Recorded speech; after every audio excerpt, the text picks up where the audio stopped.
whole government. Are we living now really in a fool's paradise that people are taking for granted the conditions that President Trump has put forward within the Democrat Party? Are Jews actually opposed?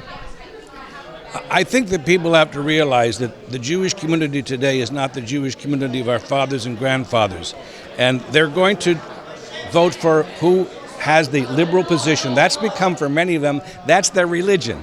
Their Judaism is not Israel. Their Judaism is not about what is best for the defense of the Jewish people. It's what is best for the liberal agenda. They are first and foremost part of that liberal agenda, and they see themselves primarily as a minority. And within that minority category, they happen to be the Jewish minority, but they identify more with blacks or with Palestinians or with any type of grievance group more than they do with the average American.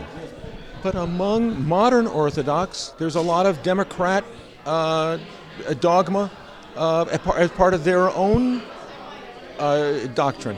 Yeah, well, there is more among the modern Orthodox than the more conservative wing within Orthodoxy.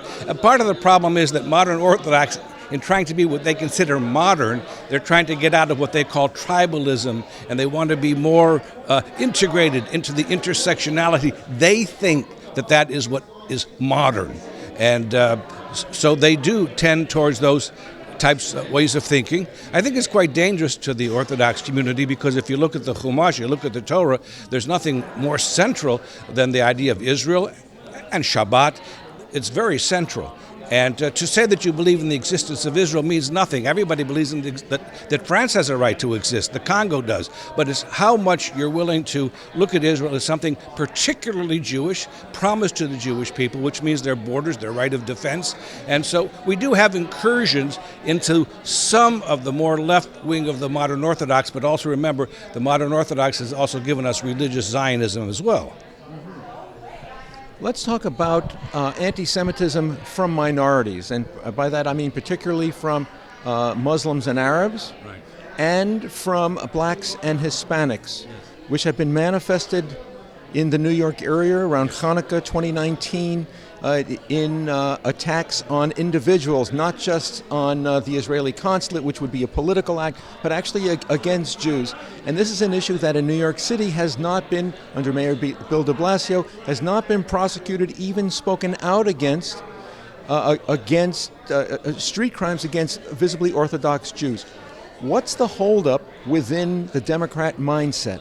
I think that's a very important issue that you bring up. I wrote an article about it. It's over a year old. I think I was the first one to publicly speak about the left-wing anti-Semitism coming from academia on campus, Muslim groups coming, especially in New York, from the black community, certain segments of the black community, Muslim community, Hispanic community, the beatings, the chasings, the name-calling, the harassing. See, up until then, the establishment Jewish organizations and the ADL, they were very comfortable targeting and pointing a finger at right-wing because they don't like the right wing to begin with, so they were able to parlay this into their political agenda.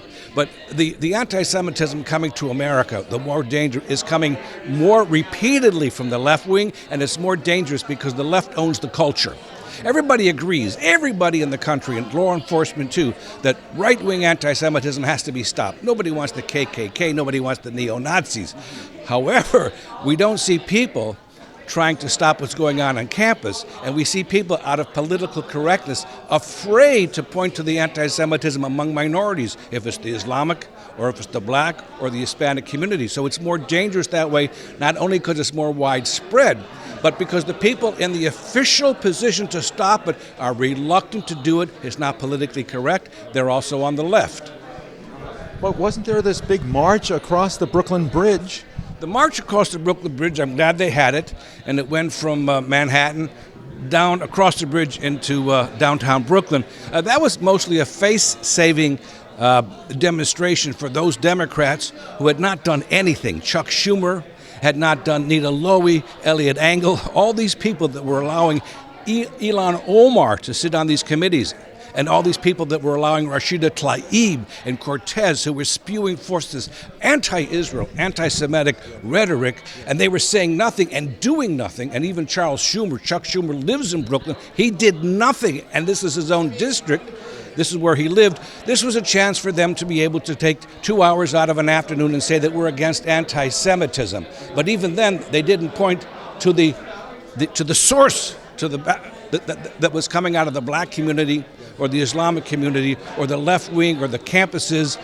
They didn't point to that. So this was more of a chance for them to say, okay, it was really a whitewash. I did not attend that. I'm glad people do, because any demonstration against anti-Semitism is fine. But I'm in this. I'm in this organizational world, and I know that this was made precisely to be a whitewash. Just look also at the speakers list. It was mostly Democrats. But it's no big deal to say that you're against anti-Semitism.